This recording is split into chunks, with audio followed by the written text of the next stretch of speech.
Hey, what's up? It's Dane, and today's episode is for all of you who have ever thought, man, English is such a weird language. I think about this all the time, really. I get a lot of questions like, pero ¿por qué se usa esto y no esto? ¿Y por qué se dice así? Pero no había una regla que dice que... And so on and so forth. I think most of the time I don't have an explanation off the top of my head, maybe a hunch, but usually it is something I have to look up as well. So in the spirit of this, we're going to take a look at things in English that are maybe strange, frustrating, troublesome, or straight up nonsensical. By the way, if you want the transcript of this episode so you can read along while you listen, the link is in the description of the episode.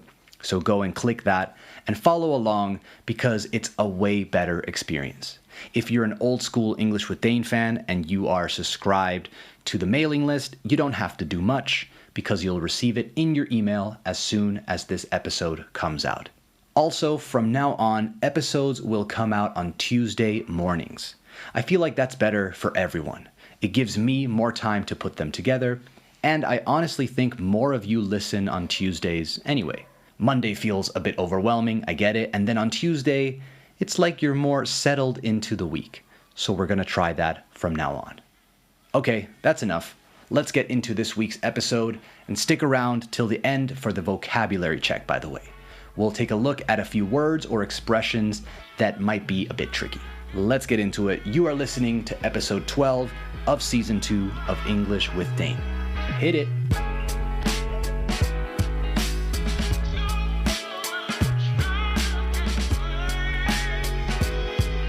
Okay, we have officially started the show, so let's talk about a few strange things about the English language you're maybe not aware of. The first thing I wanted to talk about is why we say things like tick-tock and not talk-tick, ping-pong and not pong-ping, or flip-flop and not flop-flip. Yes, flop-flip sounds really terrible, doesn't it? But why? So it turns out that there's a rule that we've been sticking to this whole time that nobody was taught, yet we all follow. It has a name. It's called ablaut reduplication. I know, it's a mouthful. Ablaut reduplication. It's basically a hierarchy of vowels, una jerarquía, a hierarchy of vowels. When we repeat a word like ping, but we alter or change the vowel sound, so from ping to pong, we prioritize high vowels and then work our way down. What is a high vowel, you ask? Well, it's determined by the positioning of your tongue, de tu lengua, and where it is in your mouth. High vowels, your tongue is placed high in your mouth. Low vowels, your tongue is placed low in your mouth. So here's the hierarchy of vowels, and you can try this right now and notice where your tongue is placed. Examples of high vowels are sounds like the E in see, the I in bit, the U as in food, and the U as in book. And examples of low vowels are sounds like the A in cat, the A in father, and the in cup. You don't need to learn these or anything because the beauty of this rule or phenomenon or whatever it is that you're already doing it without really being aware. ¿Te gusta el hip hop, no el hop hip? Dice zigzag y no zag-zig. I just think it's really interesting that things like this exist. Nobody learned this, nadie lo aprendió, nobody learned this, we just instinctively know that one sounds better than the other. While reading up about this ablaut reduplication thing, I wondered why we do this, and I found that there's a whole field dedicated to how sounds affect the way we perceive them. It's called phonesthetics. When you think of the word zap, you associate it with speed, right? It's fast. Zap. You know that the word blob somehow sounds fat. The word crash sounds like what it describes. Tiny feels small and it looks small, and boom feels round and loud. It just makes sense to us. So some people think that this hierarchy comes from us organizing these elements of these repeated words from big to small or light to heavy. Like TikTok is time passing from small to big, maybe. It feels strangely right. So there's a whole thing happening in our brains that we're not aware of, and it's something that has been there for centuries. It's like baked into the DNA of the English language. King Kong is another one that comes to mind because Kong King sounds ridiculous. The next thing I wanted to talk about is something that I really like about English, and that is that you can make practically any word into a verb. In other words, English is very flexible with word types, and I really like that. I feel like it makes the language feel modern and fast. You Uber to a party, you Google something, you can table a discussion, right? Which means to postpone it. You table a discussion and many, many more. In the US, people use an app to transfer money called Venmo, como Bizum in España, and people say, Venmo me. I Venmo'd her $20. Here in Spain, we would say, te hago bizumo, un bizum, pero nunca bizuméame, right? You might say it as a joke, but it's not what people say, so Spanish doesn't really do that. This is apparently something that is quite unique to the English language, but if you have examples in Spanish or in any other language, please do share, leave a comment, let me know. It feels like English evolves with technology and society more than Spanish. I think the way Spanish evolves in this context is by using more words in English. Now you'll hear people say cringe or hacer ghosting, etc. So I like that English keeps it fresh in that way. But English doesn't stop at verbs though. There are a lot of cases where verbs turn into nouns too. Like if someone says, that's a big ask, you have a verb as a noun, como que es mucho pedir, that's a big ask. Also, takeaway.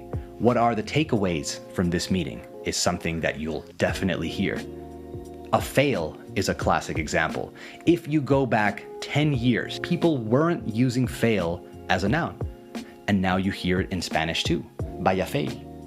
I think it's really interesting to see that trickle-down effect into Spanish. Speaking of which, friki is one that is really interesting to me because that one has completely changed meaning. If you are unaware, the word friki here in Spain, which is often spelled F-R-I-K-I, is someone with an obsessive passion for a typically niche interest, like video games, tech, sci-fi, anime, etc. It can also be used to describe someone who is socially odd or quirky, let's say. In English, we use the word freak or nerd sometimes too, but usually preceded by a particular niche interest. So you would throw the words in before the word freak. Something like, he's a Star Wars freak or a Star Wars nerd. He collects lightsabers and has every poster ever made. Something like that. If you say someone is a freak a secas, it can mean that they are very strange, maybe socially awkward, or maybe someone who is creepy, alguien que da mal rollo, someone who's really creepy. It can also be used to describe someone who is an outlier from a physical or talent standpoint. If you are talking about athletes or singers, whatever, maybe basketball players, you would hear something like, LeBron James is a freak. Se entiende que es un freak athlete o un freak of nature, as if to say un fenómeno. There are also sexual implications depending on the context, right? Someone who is very sexually adventurous would be called a freak too. So it's actually a word with a pretty wide meaning in English, while in Spain it has become pretty specific. Let's talk about stress placement. Ya que hemos hablado de verbos a sustantivos y sustantivos a verbos, let's talk about how English uses this. Spanish doesn't really change much if you make a mistake with syllable stress. It might sound weird, but you get it. English, however, can change a lot depending on the syllable you stress, right? I think this is a cool feature of the language. In a lot of two-syllable words, if you emphasize the first syllable, it makes it a noun, and if you emphasize the second syllable, it's a verb. first syllable, noun, second syllable, verb. Project, noun, project, verb, proyectar. Insult, noun, insult is a verb. Permit, which is a license to do something, is a noun, and permit, to allow. Y así, muchas más. In Spanish, these differences are often marked by tildes like público or publicó, so you're good. You don't have to worry about that too much because it's right there, baked into the word, but in English, you have to be more careful. Another stress thing that I like about English is that we communicate a lot with sentence stress as well. Raise the rudders! Raise the sails! Raise the sails! Captain, an unidentified ship is approaching. Over. Roger. Wait, is that an enterprise sales solution? Reach sales professionals, not professional sailors. With LinkedIn ads, you can target the right people by industry, job title, and more. Start converting your B2B audience today. Spend $250 on your first campaign and get a free $250 credit for the next one. Get started today at linkedin.com/campaign. Terms and conditions apply. And this is the mark of someone who really understands the use of the language. So if you incorporate this into your communication, I think you'll feel much better about your English, and you'll sound more natural too. Let's take the sentence, I didn't say he stole it. Now let's say it a few different ways, emphasizing different words each time. I didn't say he stole it. I didn't say he stole it, emphasizing that it wasn't me who said it. I didn't say he stole it, clarifying that you did not say that. I didn't say he stole it, clarifying that you didn't explicitly say it, but maybe it was implied. I didn't say he stole it, you're not accusing that particular person. And I didn't say he stole it, so maybe clarifying that maybe they did pay or they didn't, it was unclear. Fully different meaning, but it's the same sentence. This is why if you're reading a book, you'll often see words in italics when characters speak. This is a resource that is used to convey this particular nuance of the language. Try this with different sentences and see how it feels. I think this is a really underrated thing to work on. Something that at times triggers me in English is the amount of expressions that don't seem to make any sense. Expressions that you really need to investigate to find out how they came to be, como llegaron a ser, how they came to be. People ask me why these expressions exist, and I never know. Like, what does it mean to kick the bucket? Do you know? It means to die. Like, if I heard that for the first time, I would have no idea what you're talking about. Also, spill the beans, derramar o que se te caigan las alubias. Who has beans? What? Where are they? Why were they spilled? What are we even talking about? Nowadays, people use tea more than beans for this one. Spill the tea. When and why did beans get replaced with tea? Well, actually, spill the beans has been around since the 1900s, and it originally meant to let out a secret by accident, que se te escapa el secreto. And then in the 90s, in the world of black drag and queer culture, it was replaced by tea, and then that has since been popularized on the internet.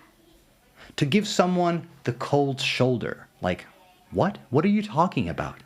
To give someone the cold shoulder, it means to deliberately treat someone, so aposta, to deliberately treat someone in a very distant way, to ignore them in a passive-aggressive way, maybe. You would never know what that means, at least I wouldn't, but it's a super common expression. The origin of this expression is also wildly unguessable, que no se puede adivinar, unguessable. Apparently, in medieval England and Scotland, when a guest had overstayed, ojo al verbo, had overstayed their welcome, que llevan mucho tiempo ya en tu casa, you would serve them a cold shoulder of mutton, de oveja. Basically, you gave them cold food and hoped they would get the hint. Aquí ya ni comida caliente. The last thing I wanted to talk about is something that I think a lot of Spanish speakers have a love-hate relationship with. I'm talking about the existence of phrasal verbs. Phrasal verbs don't exist in Spanish, so it's often a struggle, una lucha, it's often a struggle to even comprehend how to use them. Phrasal verbs are verbs like pick up and storm off, so verbs that have a main verb, principal, and a particle, so step up, fall over, etc. The problem is that there are a lot of them, and if you change the particle even a little bit, it means a totally different thing. Get over, como get over it, means superar, right? Get over it, supéralo. Get it over with means acaba con esto ya. Get over here means ven aquí. Y si ya empezamos con todos los de get, we'll be here till the end of time.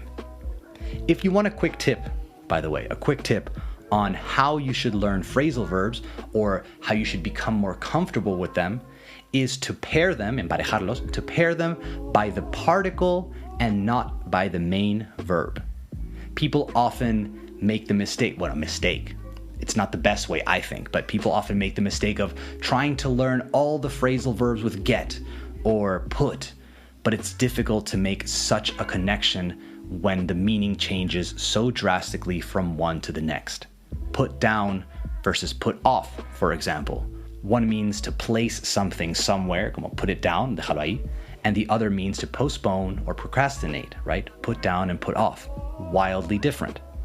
I think you should make a list with like 10 or 20 phrasal verbs that include up as a particle, for example, like bring up, take up, wind up, etc. And you'll start to feel why we use up as a particle when we do. I honestly think that's the best way. The reason phrasal verbs are so particular and interesting is because they make English a really physical language. English is a language that really expresses motion or change with how it is used, and phrasal verbs are a big part of it. I recently came across this old interview with Argentinian writer Jorge Luis Borges, who spoke about this exact thing. For context, he grew up bilingual because his father was a literature professor and he read and studied English a lot. Here's the clip I'm talking about. For all languages, English is the most physical of all languages. The most what? Physical. Mm-hmm. For example, he loomed over. You can't very well say that in Spanish. Asomó? Well, no, but not exactly the same. And then in English you can do almost anything with verbs and prepositions. For example, to laugh off, to dream away. Those things can't be said in Spanish. To live down something, to live up to something. You can't say those things in Spanish. I've always felt that way about English in relation to Spanish, but I haven't had the intellect to lay it out like that, obviously. But yeah, I fully agree with what he's saying, and I think that's one of the biggest challenges to really having a good understanding of English. We have to kind of rewire our brains for a more physical and motion-forward expression of reality. Phrasal verbs are your friends, not your enemies. Learn one a day, and in a year, you'll be the master of phrasal verbs. I promise. Don't let them intimidate you. All right, quick vocab check, and then we are out. I have a few good ones for you today that I purposefully didn't explain so we could take a closer look at them. The first one is a mouthful. The sentence was, I know it's a mouthful. Mouth, boca, y full de lleno, pero con una L, mouthful. This was talking about the ablaut reduplication.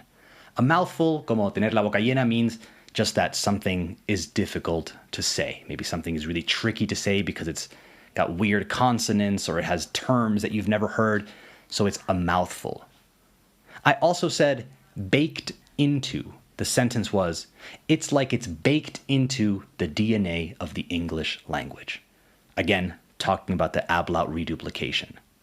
If something is baked into something, como horneado, baked, it is deeply integrated or impossible to remove, like an ingredient in a cake. Next up is trickle down. The sentence was, I think it's really interesting to see that trickle down effect into Spanish. I was talking about English adopting new words quickly and how they find their way into Spanish. To trickle down means to flow slowly and gradually downward, hacia abajo, drop by drop, or in a thin stream. maybe sweat, sudor, maybe sweat trickles down your forehead on a hot summer's day. The phrase trickle-down economics, for example, was also made popular by US President Ronald Reagan in the 1980s, and it's that idea that giving tax cuts and financial benefits to the wealthy and big businesses will eventually benefit everyone because the money will, quote, trickle down through investment, job creation, and economic growth, which historically does not work for most people, but what do I know? Last but not least, we have speaking of which. I know you know what this means, but I feel like people still don't use it much. I still hear a lot of, speaking about that, no sé qué, no sé qué, no sé qué. This is less of a vocabulary check moment and more of a quick reminder that speaking of which does exist and that I would like you to use it.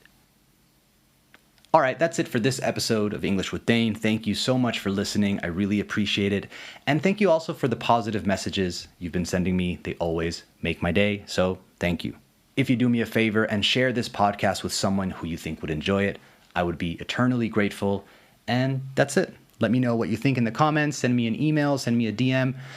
Messenger pigeon, you know the drill. I just want to hear from you. Tell me what you like, what you didn't like, what you want. Starting soon, I have the conversations coming out and I have some really good guests lined up, and I think you're going to love it. But more to come on that. All right, have a great week. Later.